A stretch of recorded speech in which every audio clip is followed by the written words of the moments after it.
अस्सलाम वालेकुम। आज की वीडियो में हम प्रैक्टिस प्रॉब्लम सॉल्व कर लेते हैं, कुछ जो हमने पीछे सवाल करे थे उनके।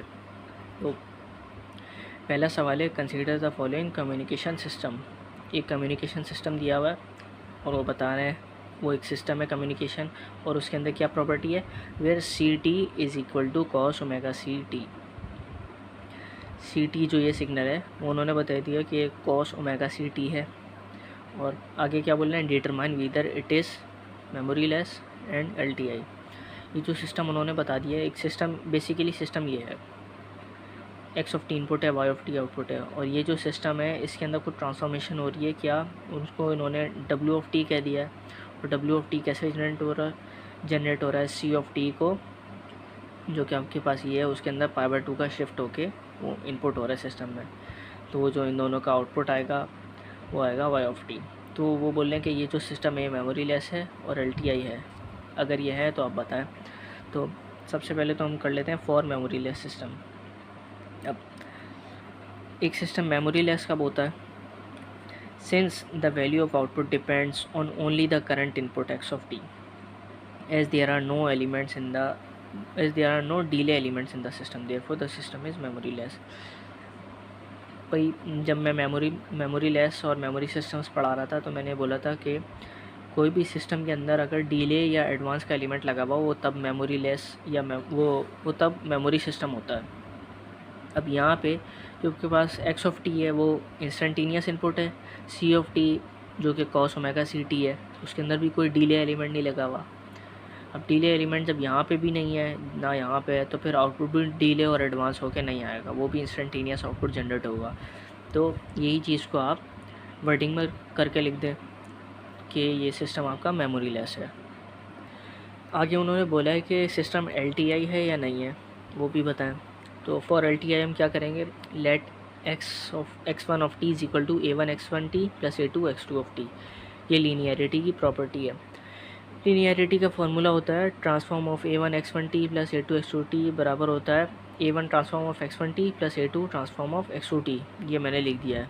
ये लेफ्ट हैंड साइड होती है, ये राइट हैंड साइड होती है। लेफ्ट हैंड साइड पे अगर हम उस क्वेश्चन पे लीनियरिटी का फॉर्मूला लगाएंगे तो क्या हो जाएगा, X one of T is equal to Y one of T, ऐसे करके इनपुट और आउटपुट का रिलेशन होता है ना। तो आपने इनपुट की जगह पूरा ये चीज़ डाल दें, a one x one T plus a two x two T, ये आपने डाल दिया और इनपुट के अंदर क्या ट्रांसफॉर्म होकर आ रहा है, कॉस ओमेगा सी टी। तो सिर्फ आपने क्या करना है, इस वाले पैरामीटर के साथ मल्टीप्लाई करवा देनी है कॉस ओमेगा सी टी। ये आपने जब मल्टीप्लाई करवाया तो ये आपस में एक एक करके ऐसे मल्टीप्लाई भी हो जाएगा। A one x one of t इससे मल्टीप्लाई होगा, फिर plus a two x two of t इससे मल्टीप्लाई हो जाएगा। आपने इसको इक्वेशन 1 कह दिया। राइट हैंड साइड प्रॉपर्टी क्या कहती है, transform of A one x one T plus transform of A two x two T, ये चीज़ कहती है। तो क्या कह रहे हैं, ए वन आप बाहर लिखें, X cos omega C T जब इससे मल्टीप्लाई होगा तो फिर वो ये बन जाएगा a one x one of t cos omega C t, फिर कॉस ओमेगा सी टी जब इससे मल्टीप्लाई होगा तो फिर वो ये बन जाएगा a two x two t cos omega C t. इसको आप इक्वेशन 2 कह लें। ये लेफ्ट हैंड साइड थी और ये राइट हैंड साइड थी। अच्छा, मैंने उस वक्त भी बताया था कि जब ये इन दोनों से मल्टीप्लाई होगा तो फिर यही चीज़ बन रही थी। मैंने एक स्टेप नहीं करा, इसके बाद यही स्टेप बनना था। अब ये जो स्टेप है और ये जो स्टेप है, ये दोनों इक्वेशंस आपस में बराबर हो रही हैं, 2 और 3 बराबर हो गई, therefore it satisfies the superposition principle. Linearity की डायरेक्ट हमने चेक कर लिया कि ये सुपरपोजिशन का प्रिंसिपल बन गया है। हमें लीनियरिटी पता चल गई। अब हम टाइम इनवेरिएंस चेक करते हैं। टाइम इनवेरिएंस का क्या फॉर्मूला है, transform of x of t minus k is equal to y t minus k. अच्छा, लेफ्ट हैंड साइड हमारे पास ये कह रही है x of t minus k. ये क्या होता है भाई, आप बेसिकली अपना इनपुट देखें, इनपुट के अंदर जो आपका इंडिपेंडेंट वेरिएबल है ना, सिर्फ उसको चेंज कर दें आप, उसको आप के का शिफ्ट दे दें। एक्स ऑफ टी माइनस के था, एक्स ऑफ टी होता है ना, तो आपने उसको के का शिफ्ट दिया तो वो हो जाता है एक्स ऑफ टी माइनस के, और कॉस ओमेगा सी टी तो मल्टीप्लाई हो रहा है सिस्टम में, देख भी सकते हैं आप। अच्छा, ये आपके पास हो गया left hand side. Right hand side कहती है कि भाई जहाँ जहाँ आपके पास इंडिपेंडेंट वेरिएबल नज़र आए वहाँ वहाँ आप के का शिफ्ट दे दें।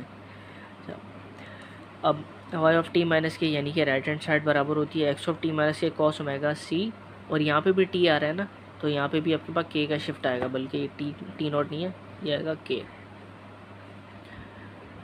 टी माइनस के। जब यहाँ पे आपने एक्स ऑफ टी को के का शिफ्ट दिया है तो आप इस वाले टी को भी के का शिफ्ट देंगे। बेसिकली टाइम इनवेरिएंस में ये होता है कि जब आप लेफ्ट हैंड साइड चेक कर रहे होते हैं ना ये वाली, तो यहाँ इस वाले इंडिपेंडेंट वेरिएबल पे एक्स ऑफ टी करके जो होता है उसके टी को आप शिफ्ट देते हैं के का। बाकी अगर कहीं और टी लिखा हुआ है आप उसको नहीं देंगे शिफ्ट के का। बाकी जब आप राइट हैंड साइड सॉल्व करते हैं उसका मतलब होता है जहाँ जहाँ टी मौजूद है यानी कि इंडिपेंडेंट वेरिएबल, उन सब जगह आप के का शिफ्ट दे दें। लेफ्ट हैंड साइड पे हमने नहीं दिया इस वाले टी को टी माइनस के का शिफ्ट, लेकिन राइट हैंड साइड में हमने दे दिया। इस वाले को तो दिया ही दिया, साथ में इस वाले को भी दे दिया। अब ये चीज़ और ये चीज़ एक दूसरे के बराबर नहीं है, मैं लिख भी दिया is 1 is not equal to 2 therefore the system is time variant. ये टाइम इनवेरिएंट नहीं है, ये है टाइम वेरिएंट। अब लीनियर सिस्टम था और यहाँ पे टाइम इनवेरिएंट नहीं है, तो हम नीचे एक लाइन भी लिख देते हैं as the system is linear but not time invariant therefore the system is not linear time invariant. आप ये लिख दें, यहाँ पे लिख दें the system is time variant. अच्छा जी, नेक्स्ट सवाल यहाँ पे ये कह रहे हैं कि system has input output relation given by, और हमें ये दिया हुआ है Y of T is equal to X square T, ऐसे करके दे देंगे, या फिर आपको डायरेक्ट ये दे देंगे Y is equal to X square, और टी ऑफ एक्स उन्होंने ऐसे ही बता दिया कि ट्रांसफॉर्म होके हो रहा है ये। अच्छा, show that the system is non linear. Non linear है ये, वो ये कह रहे हैं, ये बताएं नॉन लीनियर है। लीनियरिटी की क्या प्रॉपर्टी होती है? Transform of a1 x1 t plus a2 x2 t बराबर होता है a1 transform of x1 t plus a2 transform of x2 t। ये होती है पूरी लीनियरिटी। ये है डायरेक्ट जिसे हम सुपरपोजिशन प्रिंसिपल कहते हैं, लेफ्ट हैंड साइड और राइट हैंड साइड। इसके अंदर एडिटिविटी और होमोजेनिटी दोनों होते हैं। लेफ्ट हैंड साइड को देखें अगर हम, तो ये कह रहा है कि a1 x1 t plus a2 x2 t को ट्रांसफॉर्म कर दें, और ट्रांसफॉर्म आपका कैसे हुआ है? y is equal to X square, ये आपका इनपुट है। इनपुट का जब आप स्क्वायर कर देंगे तो वो आउटपुट बन रहा है। तो इस फॉर्मूले के हिसाब से ये चीज़ इनपुट है, ये पूरी चीज़ इनपुट है। तो ट्रांसफॉर्म यही कहता है ना कि जब आपका सिस्टम इनपुट का स्क्वायर करके दे रहा है तो आप इसको भी स्क्वायर कर दें। ये यहाँ पे ट्रांसफॉर्म का ये इनपुट है, आपने इस इनपुट का स्क्वायर कर दिया और आपने स्क्वायर को वैसे लिख दिया, ये स्क्वायर प्लस ये स्क्वायर। ये राइट हैंड साइड है आपकी, आपने इस वाले पार्ट को स्क्वायर कर दिया, आपने इस वाले पार्ट को स्क्वायर कर दिया। यहाँ का जब आप a प्लस बी का होल स्क्वायर का फॉर्मूला खुल रहा है तो आपने यहाँ पे क्या खोलेंगे, इस वाले का स्क्वायर प्लस 2, ये वाली टर्म प्लस ये वाली टर्म का होल स्क्वायर। इस साइड पे लेफ्ट हैंड साइड पे मैंने a प्लस बी का होल स्क्वायर का फॉर्मूला खोल दिया, इक्वल ऐसे ही डाला। राइट हैंड साइड पे आपके पास इसका स्क्वायर प्लस इसका स्क्वायर ऐसे लिख दिया। अब यहाँ का जब हम फॉर्मूला खोलेंगे तो ये हो जाएगा a1 square x1 square of T, A square plus 2ab होता है, 2 लिख दिया, a वाली टर्म ऐसे लिख दी, b वाली टर्म ऐसे लिख दी, प्लस फिर b का स्क्वायर यानी कि a2 square x2 square t हो जाएगा। इक्वल की साइन ऐसे ही डाली, फिर आपने क्या कर दिया a1 square x1 square T plus a2 square x2 square T. अब लेफ्ट, ये राइट हैंड साइड है, ये लेफ्ट हैंड साइड है, ये दोनों आपस में बराबर नहीं हो रही क्योंकि यहाँ पे 2ab वाली टर्म आ रही है, यहाँ पे नहीं आ रही। तो आपने यहाँ से देख के बता दिया सिस्टम इज़ नॉन लीनियर। अच्छा जी, नेक्स्ट क्वेश्चन हमारे पास ये है कि उन्होंने हमें ये सिस्टम दिया हुआ है Y of N is equal to N X of N. वो कह रहे हैं अच्छा ये बताएं कि ये सिस्टम LTI है या नहीं है। अब पीछे जो हमने दो सिस्टम डिस्कस करें वो थे कंटिन्यूस टाइम में, ये है अब डिस्क्रीट टाइम में। क्योंकि यहाँ पे n आ गया है इसलिए हमने पता लगा लिया कि ये डिस्क्रीट है। अच्छा, LTI सिस्टम होने के लिए आपको दो प्रॉपर्टीज चाहिए होती हैं कि वो लीनियर और टाइम इनवेरिएंट हो। लीनियरिटी चेक करेंगे पहले सुपरपोजिशन प्रिंसिपल लगा के, हमने सुपरपोजिशन का प्रिंसिपल लिख दिया। Transform of a1 x1 t plus a2 x2 t is equal to a1 transform of x1 t plus a2 transform of x2 t।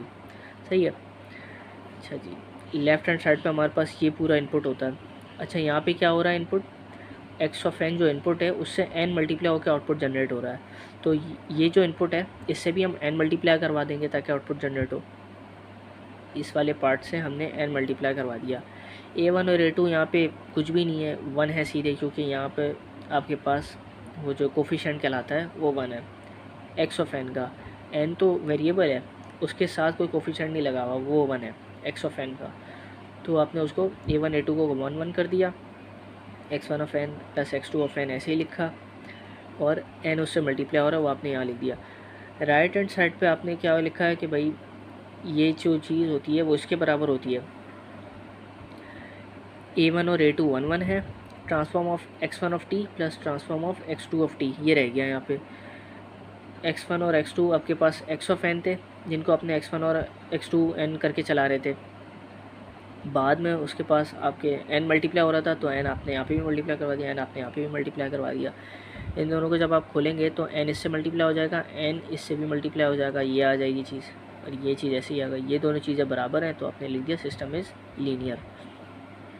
Time invariance के लिए आपने चेक करा, transform of x of t minus k is equal to y transform y into t minus k, ये आपके पास system है।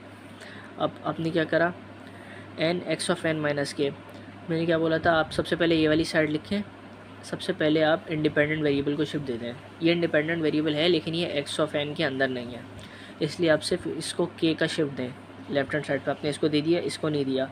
अगर आप right hand side पे दें तो फिर राइट हैंड साइड पे आपने जितने भी n नज़र आएंगे आपने सबको k का शिफ्ट देना है। इसको भी दे देना है, ये हो जाएगा n माइनस के, और इसको भी दे देना है, ये भी हो जाएगा n माइनस के। तो वहाँ पे क्या बनेगा, n माइनस के x of n minus k, ये बन गया।